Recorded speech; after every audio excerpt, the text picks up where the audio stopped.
When Chicago's not like, they say Chicago's the home of the hater. Like, by no means, I'm not a hater.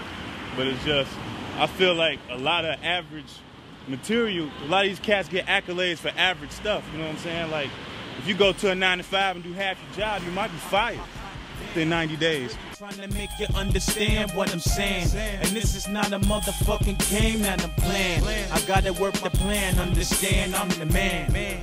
Yeah, hot damn. A lot of these rappers, you know, I feel like when I was younger, you know, when I bought like WuTang Forever, I mean, I jammed it from like the first track to the end. I think like listeners these days get cheated because it's like you rarely get that classic album. You rarely get that. So it's crazy. So will I spend $15? We're gonna bust this right over here. Will I spend $15 for some of these cats' albums? Maybe not. But I mean, that's just the truth. Just being honest. Oh, we're very opinionated. We're like opinionated times 10. If an opinion was a layup, we dunk it every trip. You know what I'm saying? We break the backboard. But it's just, yeah, it's that tough love. You know what I'm saying? It's that tough love that the big city can give you. You know what I'm saying? The thing about Chicago, our city has a soul. It has a pulse. You know what I'm saying? We had the Chicago Fire. We had Al Capone. We had all these cats, all this stuff happening in Chicago. You can go to some of the best museums in the world here. You know what I'm saying? We got like the best food. It's a melting pot. You know what I'm saying? In some cases segregated in some parts of Chicago, but pizza's off the chain. Don't let New York tell you nothing different. It's off the chain. But you know, real talk, I just feel like our music should reflect that. And right now, I see a lot of trendy artists, you know what I'm saying? If you sound like Gucci, you sound like Flocka, 9 times out of 10, you don't stay on the low end, or you don't stay in Bronzeville, Chicago. You know what I'm saying? Maybe you should, you know, move to where that's popping, but I think you should stay true to yourself, Chicago. I'm talking to y'all. All right, you're now rocking with Clutch, CEO of New Gen ENT. Hey, look out for us. We're getting it cracking. It's a great day here in the Windy City. I'm kicking it with LeveL-Up magazine. We're underground. It's mainstream. Let's get it cracking, y'all.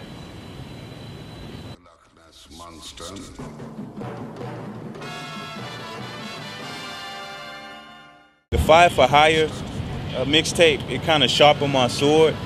And basically, as far as the producers we have on that, like, we downloaded, you know, a few joints from SoundClick. We got some instrumentals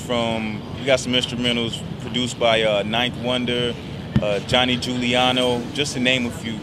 But basically, I had just moved back here, you know, from Dallas, and I was getting in tune with all my guys and everybody that's in the camp.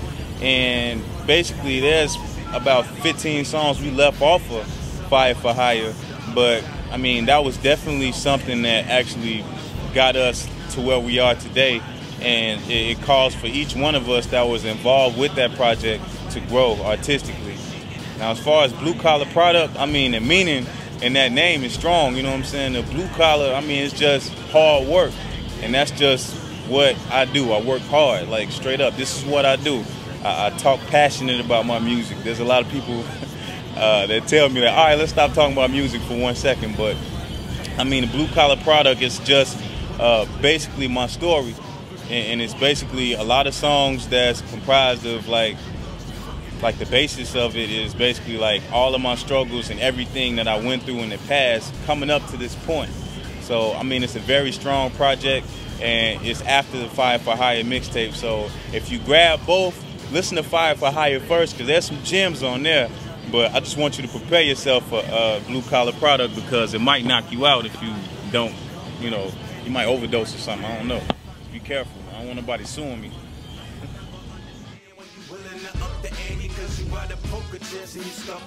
I was inspired from like a lot of the 90s artists, you know, of course, Tupac, Big, but to even go even deeper, I would have to say Tribe Called Quest, De La Soul, WuTang Clan, a lot of people from that camp, Talib Kweli, Pharoah Monch, and the list goes on.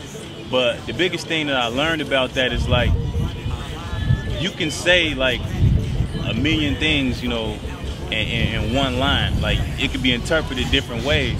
So the importance of having substance to your music, it shows that it lives on. I mean, I can bump like my first Wu-Tang Clan album I bought, which was Wu-Tang Forever.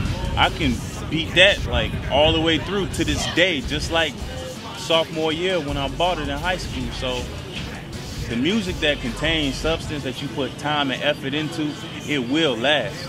You know, you can just throw something like some garbage on top of some garbage and a great beat and a catchy hook, and it'll just last one summer.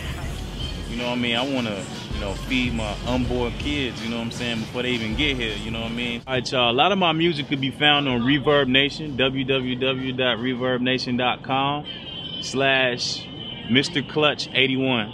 So that's all in lowercase.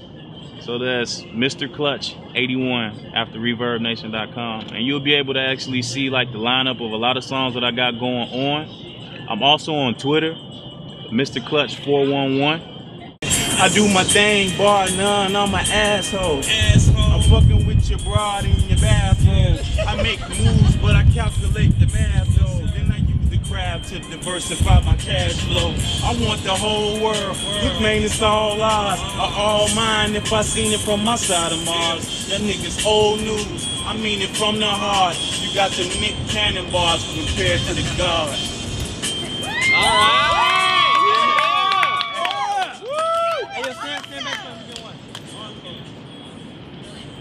Oh yeah! That's awesome!